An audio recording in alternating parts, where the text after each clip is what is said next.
Assalamualaikum warahmatullahi wabarakatuh.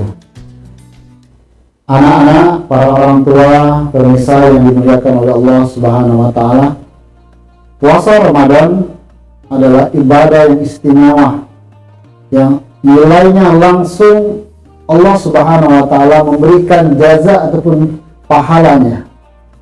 Dalam sebuah hadis dikatakan, yang diriwayatkan oleh Ad-Darimi dan Baihaqi, setiap amal anak Adam dilipat gandakan. Satu kebaikan dibalas dengan 10 kebaikan yang serupa sampai 700 kali lipat. Dan Allah Subhanahu wa Ta'ala berfirman, kecuali puasa. Sesungguhnya puasa itu adalah untukku dan aku sendiri yang akan membalasnya. Hadis riwayat Muslim An-Nasai. Anak-anak yang dimuliakan oleh Allah Subhanahu wa Ta'ala, dengan demikian nilai puasa di sisi Allah akan sangat tergantung pada kualitasnya. Semakin kita berpuasa berkualitas, maka semakin tinggilah nilainya di sisi Allah Subhanahu wa Ta'ala. Sebaliknya, puasa yang kualitasnya sekedar hanya menahan lapar dan haus saja, dia tidak akan bernilai apa-apa di sisi Allah Subhanahu wa Ta'ala. Sebagaimana dalam sebuah hadis dikatakan, kamin sha'imin laisa lahu min siyami ilal ju'i wal atas. Berapa banyak umat manusia yang berpuasa, akan tetapi dia tidak akan mendapatkan apa-apa kecuali lapar dan haus saja. Oleh karena itu, anak-anak sekalian, untuk menjadikan puasa kita berkualitas, minimal ada 6 hal.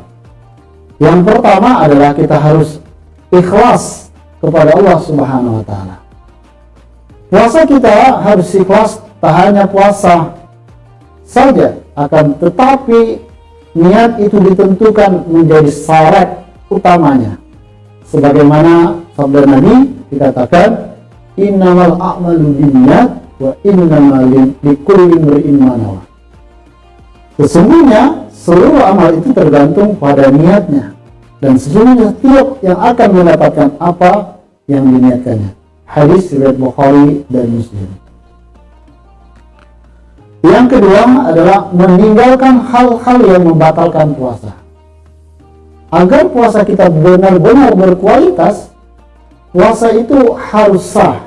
Artinya anak-anak dan para orang tua, para pemirsa, kita harus meninggalkan hal-hal yang membatalkan puasa itu, seperti makan dan minum dengan sengaja, muntah-muntah dengan sengaja, meniatkan untuk berbuka, atau kegiatan-kegiatan lain yang benar-benar membatalkan puasa.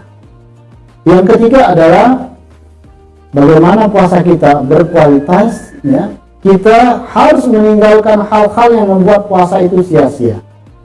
Ikhlas serta meninggalkan hal-hal yang membatalkan puasa itu juga tidak cukup. Akan tetapi kita juga, untuk menjaga kualitas puasa kita itu tetap berkualitas, kita juga harus meninggalkan hal-hal yang membuat puasa kita itu sia-sia. Sebagaimana hadis Rasulullah SAW, Rabbus sha'imin laisa lahu min siyamihi ilal ju'. Betapa banyak orang-orang yang berpuasa, akan tetapi tidak mendapatkan apa-apa baginya, kecuali hanya lapar saja. Nah, oleh karena itu anak-anak sekalian dan para orang tua, para pemirsa yang dimuliakan oleh Allah Subhanahu wa Ta'ala, menjadi hal-hal yang diharamkan oleh Allah Subhanahu wa Ta'ala, di antaranya adalah bagaimana kita menjaga emosi diri kita agar tidak ghadab, tidak marah, dan tidak berdusta. Seperti sabda Rasulullah SAW, asyamu junnah fala yarfasu wala yabhal.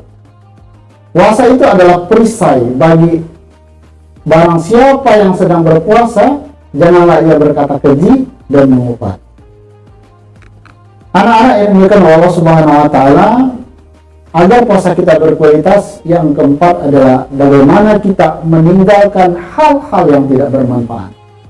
Sering kita jumpai ada orang yang berpuasa lalu mengisi siang harinya dengan hal-hal yang tidak bermanfaat. Dengan alasan agar lupa rasa lapar dan haus selama puasa, mereka seharian di depan televisi, memperbanyak main game, dan lain-lain sebagainya. Hal seperti ini hendaknya kita hindari, kita tinggalkan, agar puasa kita benar-benar berkualitas. Sebagaimana dikatakan dalam sebuah hadis, "Man husnul islamil mar'i tarkuhu ma la ya'ni."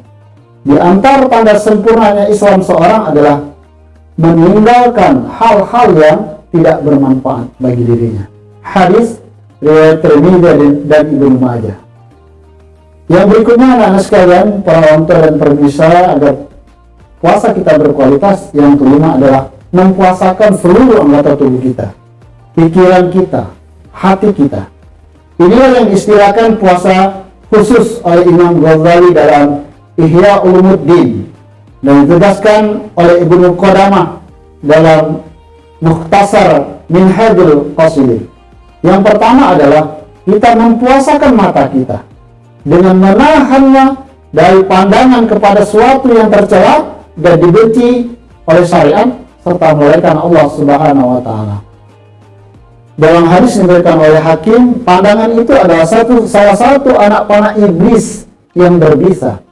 Barang siapa yang meninggalkannya karena takut kepada Allah, maka Allah Subhanahu wa Ta'ala Azza wa Jalla memberikan keimanan yang manisnya didapatkan dalam hatinya. Hadis riwayat Hakim.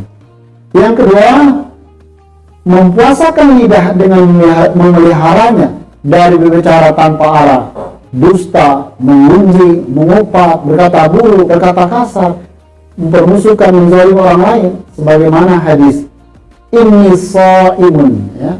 Nah, anak-anak, orang tua, para pemirsa yang dimuliakan oleh Allah Subhanahu wa Ta'ala, yang terakhir, agar puasa kita tetap berkualitas, kita bagaimana memperbanyak amal soleh kita selama bulan Ramadan. Di saat kita meninggalkan hal-hal yang haram dan tidak manfaat, pada saat yang sama juga memperbanyak amal soleh pada saat berpuasa. Seperti kita harus banyak tilawah, berzikir, sholat sunnah, tafakur, mengkaji ilmu agama Allah, banyak infak, dan lain-lain sebagainya. Rasulullah SAW dan para sahabat sangat mengerti tentang keutamaan Ramadan dan bagaimana mereka memperbaiki kualitas puasa mereka. Karenanya di dalam kesempatan keistimewaan di dalam diri mereka itu memperbanyak adalah amal soleh. Ibnu Abbas menuturkan bagaimana peningkatan amal soleh Rasulullah SAW khususnya adalah tadarus dan infak. Sebagaimana firman Allah Subhanahu wa Ta'ala dalam Bukhari dikatakan, yang artinya Rasulullah SAW adalah orang yang paling dermawan, dan kedermawannya adalah puncaknya pada bulan Ramadan. Ketika Jibril menemuinya, Jibril setiap malam untuk tadarus Al-Quran.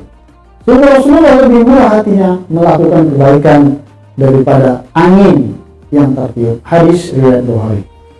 Anak-anak sekalian, para orang tua, pemirsa, para shaimin dan shaimat yang dimuliakan oleh Allah Subhanahu wa Ta'ala, demikianlah 6 langkah supaya puasa kita berkualitas. Semoga kita termasuk orang-orang yang dimudahkan oleh Allah Subhanahu wa Ta'ala hingga akhirnya mencapai derajat takwa sesuai dengan janji Allah Subhanahu wa Ta'ala dalam Al-Quran, surat Al-Baqarah, bagaimana ayat surah Al-Baqarah ayat 183 yang berbunyi, ya ayyuhallazina amanu kutiba alaikumusiyam kama kutiba alal ladzina min qablikum la'allakum tattaqun. Sehingga goal kita, visi kita menuju orang-orang yang benar-benar bertakwa kepada Allah Subhanahu wa Ta'ala, selesai Ramadan bisa kita capai dengan sebaik-baiknya, dan kita mempersiapkan diri kita juga untuk memenuhi bulan-bulan selain bulan Ramadan. Kita benar-benar siap dan semua ibadah-ibadah kita selama bulan Ramadan diterima oleh Allah Subhanahu wa Ta'ala.